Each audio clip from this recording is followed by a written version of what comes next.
Welcome students. In this class we will study about a static class and static methods. Let's see what is static class can offer.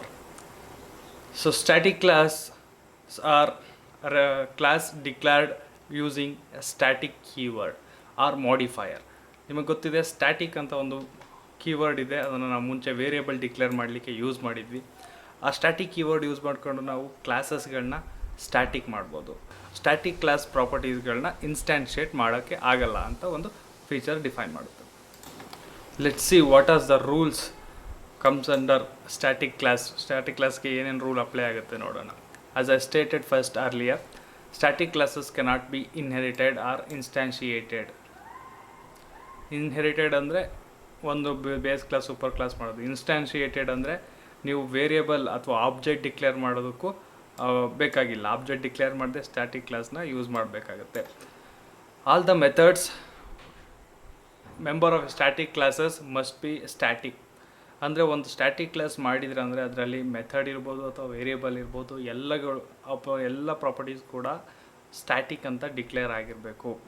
Static class contain static variable, static method, static properties, static operators, static event and static constructors. ಎಲ್ಲ element related to class must be static inside a static class. A static class cannot contain instance members and constructors. Instant member ಮತ್ತು constructor ಇರೋದಿಲ್ಲ ಅಂತ ಹೇಳ್ತಾ ಇದ್ದೇವೆ. Indexes are destructors are cannot be a static. ನಾವು ಒಂದು ಕ್ಲಾಸ್ಗೆ ಇಂಡೆಕ್ಸರ್ and ಡಿಸ್ಟ್ರಕ್ಟರ್ಸ್ನ ನಾವು ಹೇಳಿದ್ವಿ, ಅವೆರಡು ಸ್ಟ್ಯಾಟಿಕ್ ಇರೋದಿಲ್ಲ. ಸೊ ಸ್ಟ್ಯಾಟಿಕ್ ಕ್ಲಾಸ್ಗೆ ಇವೆರಡೂ ಕೂಡ ಆ್ಯಡ್ ಮಾಡೋಕ್ಕೆ ಸಾಧ್ಯ ಇಲ್ಲ. ನೆಕ್ಸ್ಟ್, ಸ್ಟ್ಯಾಟಿಕ್ ಕ್ಲಾಸಲ್ಲಿ ವ್ಯಾರ್ ಯೂಸ್ ಮಾಡಿಬಿಟ್ಟು ವ್ಯಾರ್ ಡೇಟಾ ಟೈಪ್ ಯೂಸ್ ಮಾಡಿ ನೀವು ಡಿಫೈನ್ ಮಾಡೋಕ್ಕಾಗಲ್ಲ ಮೆಂಬರ್ಸ್ನ. ಸ್ಟ್ಯಾಟಿಕ್ ಕ್ಲಾಸ್ಗಳಲ್ಲಿ ನೀವು ಸ್ಪೆಸಿಫಿಕ್ ಡೇಟಾ ಟೈಪ್ಸ್ನ ಯೂಸ್ ಮಾಡಬೇಕು. Such as int, static, int, float, double, string, ಈ ರೀತಿ ಎಕ್ಸ್ಪ್ಲಿಸಿಟ್ ಆಗಿ ಡೇಟಾ ಟೈಪ್ಸ್ನ ಸ್ಪೆಸಿಫೈ ಮಾಡಬೇಕು. ವ್ಯಾರ್ ಯೂಸ್ ಮಾಡಲಿಕ್ಕೆ ಸಾಧ್ಯ ಇಲ್ಲ. Static classes are sealed class and therefore cannot be inherited. ನಾನು ಫಸ್ಟ್ ಹೇಳಿದಾಗೆ ಇನ್ಹೆರಿಟ್ ಮಾಡೋಕ್ಕಾಗಲ್ಲ. ಇನ್ಹೆರಿಟ್ ಮಾಡೋಕ್ಕಾಗಲ್ಲ ಅಂದರೆ ಯಾವುದು ಆಗ್ತಾಯಿತ್ತು, ಸೀಲ್ಡ್ ಅಂತ ಎಕ್ಸ್ಟ್ರಾ ಸ್ಪೆಸಿಫಿಕ್ ಮಾಡಬೇಕಾಗಿತ್ತು. ಬಟ್ ಸ್ಟ್ಯಾಟಿಕ್ ಕ್ಲಾಸ್ ಮಾಡಿದ್ರೆ ಅದು ಆಟೋಮೆಟಿಕಲಿ ಸೀಲ್ಡ್ ಕ್ಲಾಸ್ ಕೂಡ ಆಗಿರುತ್ತೆ, ಆದ್ದರಿಂದ ಅದು ಇನ್ಹೆರಿಟ್ ಮಾಡಲಿಕ್ಕೆ ಸಾಧ್ಯ ಇಲ್ಲ. Static class cannot inherit from the other classes. Static class ಮಾಡಿದ್ರೆ ನೀವು ಪ್ರಾಪರ್ಟಿಗಳನ್ನು ಕೂಡ ಎಕ್ಸ್ಟ್ಯಾನ್ಶಿಯೇಟ್ ಮಾಡೋಕ್ಕೂ ಆಗೋದೇ ಸಾಧ್ಯ ಇಲ್ಲ. ನೀವು ಸ್ಟ್ಯಾಟಿಕ್ ಕ್ಲಾಸ್ಗೆ ಎಕ್ಸ್ಟೆಂಡ್ ಮಾಡ್ಬೋದು, ಎಕ್ಸ್ಟೆಂಡ್ ಮಾಡಲಿಕ್ಕೂ ಸಾಧ್ಯ ಇಲ್ಲ, ಎಕ್ಸ್ಟೆಂಡ್ ನಾವು ಬೇರೆ ಕ್ಲಾಸಿಂದ ತಗೊಳ್ಳೋಕ್ಕೂ ಸಾಧ್ಯ ಇಲ್ಲ ಅಂತ ಮೆನ್ಷನ್ ಮಾಡ್ತಾ ಇದ್ದೇವೆ. ಸ್ಟ್ಯಾಟಿಕ್ ಕ್ಲಾಸ್ ಒಂದ್ಸಲಿ ರನ್ ಮಾಡಿದ್ರೆ ಅದರ ಲೈಫ್ ಟೈಮ್ವರೆಗೂ ಕೂಡ ಅದು ಅಪ್ಲಿಕೇಶನಲ್ಲಿ ಡೊಮೈನಲ್ಲೇ ಇರುತ್ತೆ. ಅಂಟಿಲ್ ದ ಅಪ್ಲಿಕೇಶನ್ ಕ್ಲೋಸ್ ಆಗೋವರೆಗೂ ಅದು ಮೆಮೊರಿನಲ್ಲೇ ಇರುತ್ತೆ. These are the some properties of static classes.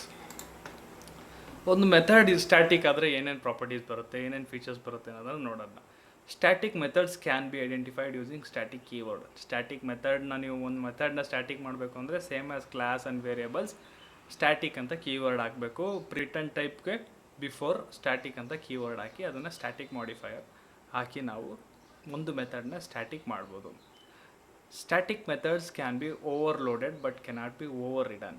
Overload ಅಂದರೆ ಒಂದು ಮಲ್ಟಿಪಲ್ ಮೀನಿಂಗ್, ಸೇಮ್ ನೇಮ್ ಇಟ್ಟು ಬೇರೆ ಬೇರೆ ಪ್ಯಾರಾಮೀಟರ್ ಚೇಂಜ್ ಮಾಡಿ, ರಿಟರ್ನ್ ಟೈಪ್ ಚೇಂಜ್ ಮಾಡಿ ಮೋರ್ ದೆನ್ ಒನ್ ಫಂಕ್ಷನ್ಸ್ನ ಯೂಸ್ ಮಾಡ್ಬೋದು ಸ್ಟ್ಯಾಟಿಕ್ ಮೆಥಡ್ ಅಂತ.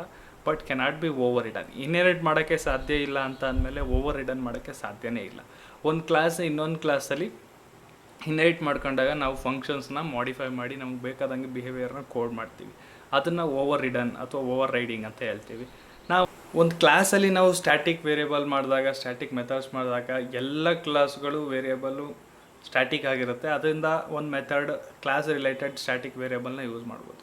ನಾವು ಬೇರೆ ಕ್ಲಾಸಲ್ಲಿ ಅಂದರೆ ರೆಗ್ಯುಲರ್ ಕ್ಲಾಸ್ ಒಳಗಡೆ ನಾವು ಒಂದು ಮೆಥಡ್ನ ಸ್ಟ್ಯಾಟಿಕ್ ಮಾಡ್ಬೋದು. ಆ ರೀತಿ ಮಾಡಿದಾಗ ಆ ಮೆಥಡು ಯಾವ ಸ್ಟ್ಯಾಟಿಕ್ ವೇರಿಯೇಬಲ್ ಇದೆ ಅವನ್ನ ಮಾತ್ರ ಯೂಸ್ ಮಾಡಲಿಕ್ಕೆ ಸಾಧ್ಯ ಇದೆ.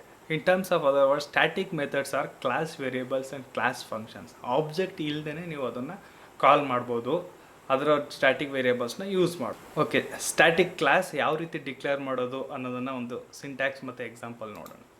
ಸೊ ನೀವಿಲ್ಲಿ ನೋಡ್ಬೋದು, ಸ್ಟ್ಯಾಟಿಕ್ ರೆಗ್ಯುಲರ್ ಕ್ಲಾಸ್ ಸಿಂಟ್ಯಾಕ್ಸ್ ಏನಿದೆ, ಒಂದು ವೇರಿಯೇಬಲ್ ಕ್ಲಾಸ್ ಕೊಟ್ಟಿದ್ದೀವಿ, ಅದನ್ನ ನೇಮ್ ಎಕ್ಸಾಂಪಲ್ ಅಂತ ಕ್ಲಾಸ್ ನೇಮ್ ಕೊಟ್ಟಿದ್ದೀವಿ, ಒಳಗಡೆ ಡೇಟಾ ಮೆಂಬರ್ಸ್ನ ಡಿಕ್ಲೇರ್ ಮಾಡ್ಬೋದು. ಇಲ್ಲಿ ನಿಮ್ಗೊಂದು ಕೀವರ್ಡ್ ಕಾಣ್ತಾ ಇದೆ ಸ್ಟ್ಯಾಟಿಕ್ ಅಂತ. ಸೊ ರೆಗ್ಯುಲರ್ ಕ್ಲಾಸ್ ಸಿಂಟ್ಯಾಕ್ಸ್ಗೆ ನಾವು ಒಂದು ಸ್ಟ್ಯಾಟಿಕ್ ಅಂತ ಕೀವರ್ಡ್ ಹಾಕಿದ್ರೆ that class becomes a static class. Rules and features ಬಗ್ಗೆ ನಾವು ಮುಂಚೆ ಓದಿದ್ದೀವಿ. So this follows the syntax of how to make a class a static. Example ನೋಡೋಣ ಯಾವ ರೀತಿ ಮಾಡ್ಬೋದು ಅಂತ. ಸೊ ಇಲ್ಲಿ ನೀವು ನೋಡ್ಬೋದು, system using your regular program ಈ ರೀತಿ ಕಾಣ್ತಾ ಇದೆ. ಯೂಸರ್ ಅಂತ ಒಂದು ಸ್ಟ್ಯಾಟಿಕ್ ಕ್ಲಾಸ್ನ ನಾನು ಇಲ್ಲಿ ಕ್ರಿಯೇಟ್ ಮಾಡಿದ್ದೀನಿ. ಅಬ್ಸರ್ವ್ ಮಾಡ್ಬೋದು, ಅದ್ರ ಒಳಗಡೆ 3 ವೇರಿಯೇಬಲ್ಸ್ ಇದೆ. ನೇಮ್, ಲೊಕೇಶನ್ ಆ್ಯಂಡ್ ಏಜ್ ಅಂತ 3 ವೇರಿಯೇಬಲ್ಸ್ ಇದೆ. ಈ 3 ವೇರಿಯೇಬಲ್ಸ್ಗಳು ಸ್ಟ್ಯಾಟಿಕ್ ಅಂತ ಡಿಕ್ಲೇರ್ ಆಗಿದೆ. ಆಕ್ಸೆಸ್ ಸ್ಪೆಸಿಫೈಯರ್ ಪಬ್ಲಿಕ್ ಇದೆ, ಡೇಟಾ ಟೈಪ್ ಸ್ಟ್ರಿಂಗ್ ಇಂಟ್ ಅಂತ ಇದೆ. In between there is a static. So all the members of a static class are static. ಒಂದು ಸ್ಟ್ಯಾಟಿಕ್ ಮೆಥಡ್ ಮಾಡಿದ್ದೀವಿ ಡೀಟೇಲ್ಸ್ ಅಂತ, ಅದು ಕೂಡ ಸ್ಟ್ಯಾಟಿಕ್ ಆಗಿರುತ್ತೆ. ಅದ್ರ ಒಳಗಡೆ ಒಂದು ಪ್ರಿಂಟ್ ಮೆಸೇಜ್ ಇದೆ ಅಷ್ಟೇ. So next program class program ಅಂತ ಹಾಕಿ ಅದರೊಳಗಡೆ ಒಂದು ಸ್ಟ್ಯಾಟಿಕ್ ಮೇನ್ ಪ್ರೋಗ್ರಾಮ್ ಒಳಗೆ ನಾನೇನು ಮಾಡಿದ್ದೀವಿ, ಇಲ್ಲಿ ಯೂಸರ್ ನೇಮ್. ಯೂಸರ್ ಅಂದರೆ ಏನು? The class which is static we declared previously. ಈ 3ಕ್ಕೂ ವ್ಯಾಲ್ಯೂಸ್ನ ವಿತೌಟ್ ಎನಿ ಆಬ್ಜೆಕ್ಟ್ ಡಿಕ್ಲೇರ್ ಮಾಡಿ ಅಸೈನ್ ಮಾಡಿದ್ದೀವಿ. ನೋಡ್ಬೋದು ನೀವು, ನಾವು ಯೂಸರ್ ಅಂತ ಯಾವುದೇ ಆಬ್ಜೆಕ್ಟ್ ಕ್ರಿಯೇಟ್ ಮಾಡಿಲ್ಲ, ಡೈರೆಕ್ಟ್ ಕ್ಲಾಸ್ ನೇಮಲ್ಲೇ ಅದನ್ನು ಆ್ಯಕ್ಸೆಸ್ ಮಾಡಿದ್ವಿ. ಯೂಸರ್ ಡೀಟೇಲ್ಸ್ ಅನ್ನೋದನ್ನ ಕ್ಲಾಸ್ ನೇಮಿಂದನೇ ಕಾಲ್ ಮಾಡಿದ್ದೀವಿ. So static object, static variable, static methods are directly called by its class name. No need of any user any object declaration ಅನ್ನೋದನ್ನು ನಾವಿಲ್ಲಿ ನೋಡ್ಬೋದು. ಸ್ಟ್ಯಾಟಿಕ್ ಕ್ಲಾಸ್ ಆದ ನಂತರ ಸ್ಟ್ಯಾಟಿಕ್ ಮೆಥಡ್. ಒಂದು ರೆಗ್ಯುಲರ್ ಕ್ಲಾಸ್ ಒಳಗಡೆ ಒಂದು ಮೆಥಡ್ನ ಸ್ಟ್ಯಾಟಿಕ್ ಮಾಡಿದ್ರೆ ಯಾವ ರೀತಿ ಇರುತ್ತೆ ಅನ್ನೋದನ್ನು ನಾವಿಲ್ಲಿ ನೋಡೋಣ. ಸೊ ನೀವಿಲ್ಲಿ ನೋಡಿ, ಸೊ ಕ್ಲಾಸ್ ಪ್ರೋಗ್ರಾಮ್ ಅನ್ನೋದು regular class. There are 2 variables. One is a static variable, ಅನ್ನೋದು one is a regular variable. ಈ ಇಂಟ್ ಅಂತ ಏನಿದೆ ಅದನ್ನು ನಾವು ಸ್ಟ್ಯಾಟಿಕ್ ಮಾಡಿದ್ದೀವಿ just using a keyword static. ಇಲ್ಲಿ ಮೇನ್ ಪ್ರೋಗ್ರಾಮಲ್ಲಿ ಸ್ಟ್ಯಾಟಿಕ್ ಕೌಂಟರ್ನ ನಾವು ++ ಮಾಡಿದ್ದೀವಿ, ಒಂದು ಇನ್ಕ್ರಿಮೆಂಟ್ ಮಾಡಿದ್ದೀವಿ. ಇದೇ ಸೇಮ್ ಕ್ಲಾಸಲ್ಲೇ ಇರೋದ್ರಿಂದ ನಾನು ಯಾವುದೇ ಕ್ಲಾಸ್ ನೇಮ್ ಯೂಸ್ ಮಾಡ್ತಾ ಇಲ್ಲ. ಬೇರೆ ಕ್ಲಾಸ್ ಒಳಗಡೆ ಆಗಿದ್ದರೆ ಪ್ರೋಗ್ರಾಮ್ ಡಾಟ್ ಕೌಂಟರ್ ಅಂತ ಹಾಕಬೇಕಾಗಿತ್ತು. ಇಲ್ಲಿ ಇನ್ನೊಂದು ಸ್ಟ್ಯಾಟಿಕ್ ಫಂಕ್ಷನ್ ಇದೆ, ಮೇನ್ ಫಂಕ್ಷನ್ ಕೂಡ ಸ್ಟ್ಯಾಟಿಕ್ಕೆ, ಸಿಸ್ಟಮ್ ಬಿಗಿನಿಂಗ್ ಅಲ್ಲಾಗ್ತದೆ. ಇನ್ನೊಂದು ಡೈರೆಕ್ಟಾಗಿ 2 ಸ್ಟ್ಯಾಟಿಕ್ ಫಂಕ್ಷನ್ಗಳನ್ನ ಡಿಕ್ಲೇರ್ ಮಾಡಿದ್ದೀವಿ. One is display, another one is set root ಅಂತ.